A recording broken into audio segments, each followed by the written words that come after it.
Healthy day to everyone! I hope you are doing well. I am Trinity May R. Avila, your speaker for today's show. I hope everyone is seated comfortably because I am about to deliver a significant speech that could possibly be relatable to anyone in this room. Let me ask you a question. Have you ever been in a situation where you wanted to accomplish something but your body refused to take action? It could be wanting to start a small business or joining a certain workshop that you have always wanted to join. But then your mind decided to steer the wheels of your interests and just opted to keep them inside a closet. Was there any chance that after a few weeks, months, or years, you would regret not unwrapping the lion within you and confronting the fears you faced when pursuing your dreams? I tell you what, I went through the same thing too. When I was in 7th grade, I had millions of fictional narratives inside my mind, but I did not have enough confidence to let those stories out into the world. In the year 2020, our school organized a publication, and any aspiring writers, artists, and photojournalists were welcome to participate.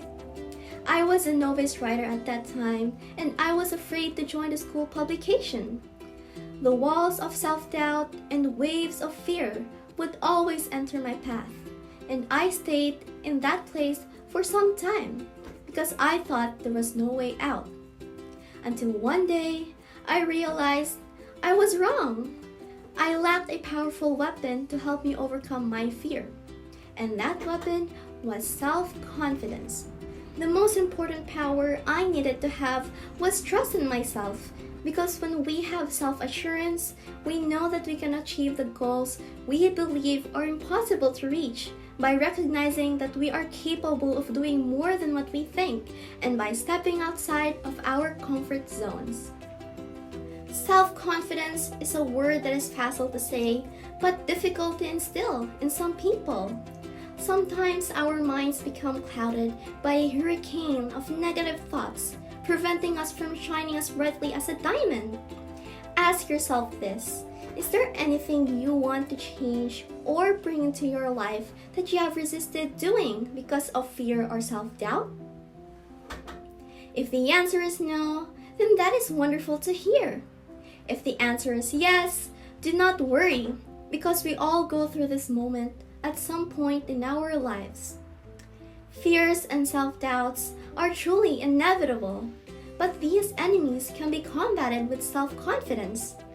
We can easily explore the values of self-love, courage, resiliency, and positivity when we have self-confidence, because we tend to have a positive outlook on ourselves and our worth in this world. We can also prevent feeling useless and empty, because we understand that we were born for a reason and that we have distinct missions to accomplish for the betterment of ourselves and our society. Let us take Taylor Swift as an example. Have you heard what happened to her in 2016? Back then, a couple of people on the internet started turning their backs on her because they thought she was horrible and that she was not as innocent as everyone thought she was. Despite the media's hatred for her, the unforeseen betrayal some of her friends committed, her growing self-doubts, and the knives of pain she had in her heart, Taylor Swift continued to write songs about her experiences that would soon turn into a shocking comeback. Instead of letting her enemies eat her up, she turned her worst fears and doubts into inspiration for her to continue in the music industry. Her narrative alone revealed that she was fearless enough to face the bullets of her obstacles, and by having confidence in ourselves, we can claim victory in the different battles we are facing. Now that we are aware of the value of self-confidence, how do we develop it?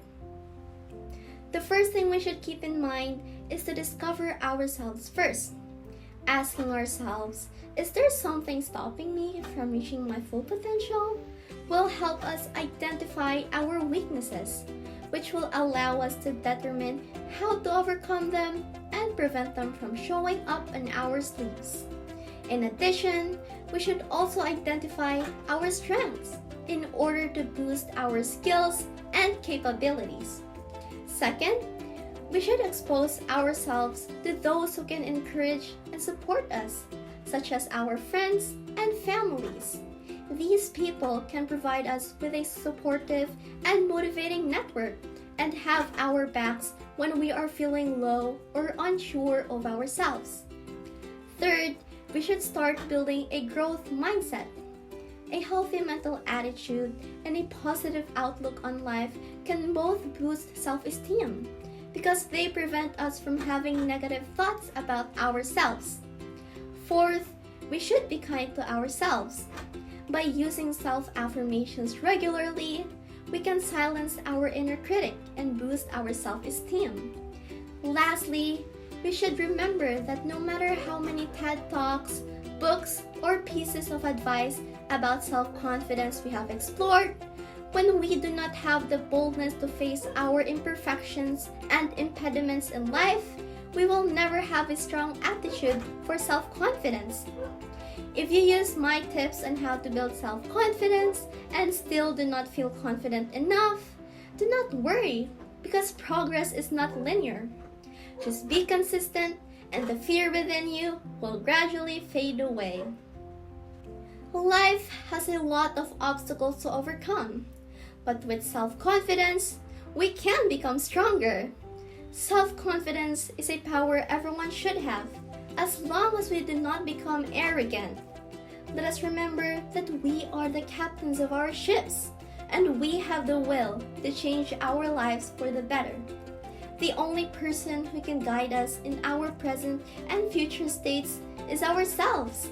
So if we want to be confident in the various life paths we choose, we must learn the art of self-confidence. Before I end my speech, let me ask you, will you now unwrap the lion within you and continue walking in life with self-confidence? Or will you refuse to let your mind and body take action again out of fear? Choose wisely, because how much you believe in yourself determines your future. And that concludes my speech for today. Once again, I am Trinity May R. Avila, your motivational speaker for today. Bye-bye!